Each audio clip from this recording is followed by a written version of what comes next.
Dios te bendiga, querido hermano. Hoy una vez más nos encontramos dando gracias a Dios por esta oportunidad, por el don de la vida, por tantos beneficios que el Señor nos concede, por tantas cosas buenas y obviamente también por las malas que nos han acontecido.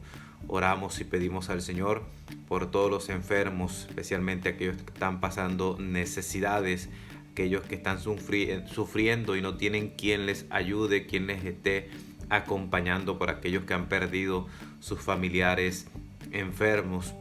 Hoy pedimos al Señor que sea Él quien vaya delante siempre, ayudándonos, acompañándonos. Pedimos también por la situación de Colombia, de nuestro país, para que el Señor pueda hacer surgir personas que de verdad luchen por el pueblo de la manera honesta y como debería ser. No con partidos, no con nada, sino que vayan directamente a hacer la voluntad de Dios. Pidámosle al Señor para que nosotros podamos cambiar y transformar igualmente. Hoy el Señor nos regala el poder escuchar el Evangelio de San Juan, capítulo 13, del versículo 16 al 20. Y pienso que se hace necesario una vez más releer el texto porque tiene tres partes que son muy importantes. Pero antes de eso, miremos cuál es el contexto en el cual se encuentra el Evangelio de hoy. Hay que saber que estamos en el lavatorio de los pies, donde Jesús se pone a los pies de sus discípulos y les lava los pies, valga la redundancia. Pero Jesús sirve a sus discípulos, les lava los pies, los atiende, está con ellos. Ese es el contexto en el cual estamos hablando. Algo que se me olvidaba. Hoy se celebra una memoria obligatoria. Es de Santa Catalina de Siena, patrona de Italia y de Europa.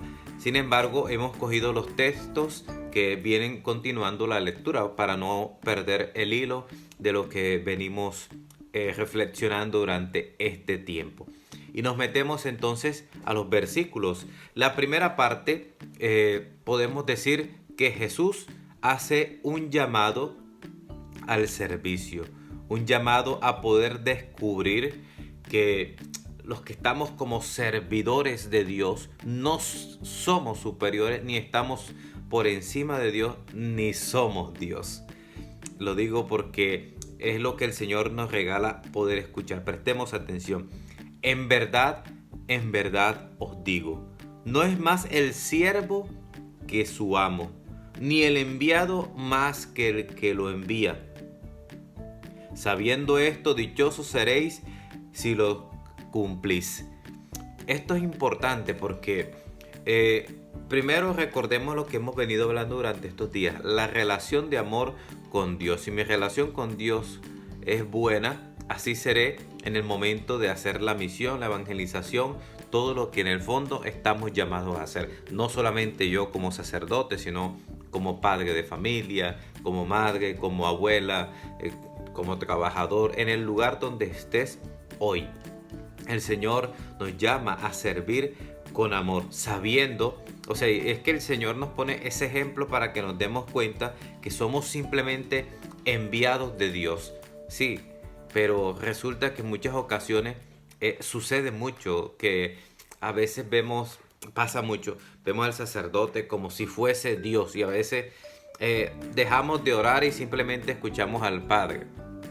O sea, hay que hacer las dos, hay que estar balanceando todo esto, hay que escuchar la voz de Dios, ¿cierto? El sacerdote es el que te orienta, te ayuda, igual que a los papás hay que escucharlo, obedecerlo, respetarlo y todo, pero también hay que empezar a formarse, a ir creando esa comunión entre los dos, porque ciertamente uno como sacerdote, como humano, en ocasiones se puede equivocar, pero si tú estás bajo la oración, bajo la guía del Espíritu Santo, bajo la providencia de Dios, en una vida constante, íntima de unión y relación con Dios, puede que uno se equivoque en algunas cosas, humanamente hablando, pero Dios permanece allí, Dios no te abandona. Entonces, o sea, ¿para qué les menciono esta primera parte? Para que aprendamos a descubrir que todos somos, en pocas palabras, enviados por Dios a una misión en la cual nosotros no nos ponemos como el centro, sino que Dios es el centro.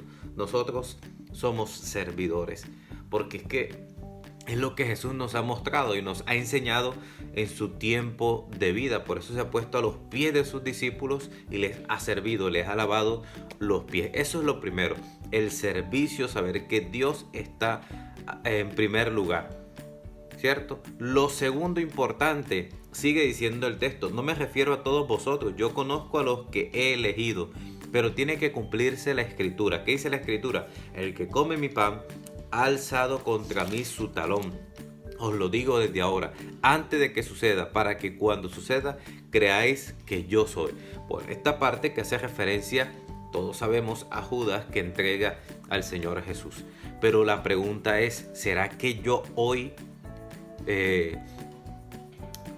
me convierto en un Judas cuando hago mis acciones en mi voluntad y no en la voluntad de Dios? O sea, es una pregunta y a la vez es una reflexión que debemos hacer a diario, porque es que la preocupación siempre es saber que dentro de la misma iglesia, dentro de lo que mismo el Señor ha instituido, aquí es donde estamos quienes damos a veces mal testimonio, porque es que el que está afuera, pues bueno, la gente no le va a pedir nada, pero somos nosotros los que estamos en la iglesia, los que nos ven ir a la iglesia, los que nos ven con un rosario, los que nos ven con el clérima. O sea, es a nosotros que nos piden, porque nosotros como tal debemos dar un resultado y no como el colegio, que si haces esto, no haces esto, enseguida te ponen mala nota. No, o sea, fruto de lo que estamos viviendo viene un resultado del amor de Dios. Entonces, esto segundo podemos mencionarlo como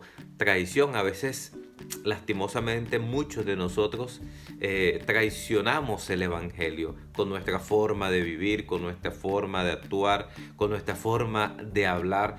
Entonces, creamos eso, una traición, aun cuando se escuche de pronto un poco fuerte, pero es que nuestra vida a veces traiciona el Evangelio, porque no somos coherentes con lo que profesamos, en pocas palabras, ¿cierto? Entonces ese es el segundo punto. Primero, somos servidores. Lo segundo, cuidado con la traición. Y lo tercero, dice versículo 20, en verdad os digo, quien acoja al que yo envíe, me acoge a mí. Y quien me acoge a mí, acoge a aquel que me ha enviado. Aquí podemos decir que es la acogida o el envío. Esto va unido con el primero, no para que lo confundamos. Ay, sí, padre, lo que pasa es que usted hace presencia a Cristo. Sí, es cierto, pero el pobre también hace presencia a Cristo y no lo acogemos de la misma manera, ¿cierto? Las cosas como son. Por eso es importante, pero es que el Evangelio hoy está diciendo esto de aquel que yo he enviado. Ciertamente hace más referencia a los discípulos, a los apóstoles, de acoger, de llevar a nuestro corazón, de recibir. Y podemos tomarlo desde el punto de vista de los sacramentos. Podemos llevar allá a la confesión, por ejemplo, un sacramento, pienso que de los más bonitos que tiene la iglesia, pero que a veces no entendemos, que a veces no logramos a calcular su dimensión maravillosa, y por eso a veces no se practica. Y es aquí donde hay que reconocer que quien te confiesa en ese momento no es el curita de la iglesia, no es el sacerdote. En ese momento quien está actuando allí es Jesucristo. O sea, Él es el que te perdona, Él es el que te habla en ese momento, Él es el Espíritu Santo está allí actuando inmediatamente. Por eso, queridos hermanos, la importancia de la acogida de Dios en nuestros corazones, no simplemente como sí, voy a hacer una oración. No, o sea, los sacramentos, cuando veo la Eucaristía, recibo el cuerpo de Cristo, cuando recibo comunión, confirmación, el bautismo, ciertamente cuando acojo a las personas. Pero, queridos hermanos, pidámosle hoy al Señor que nos dé a todos la gracia de poder comprender el servicio como una oportunidad de amar a Dios en los hermanos. El servicio, una oportunidad para amar a Dios en los hermanos. que sea el mismo que les bendiga, les guarde, les protege, les acompañe siempre. En el nombre del Padre, del Hijo y del Espíritu Santo. Amén. Buenas oraciones.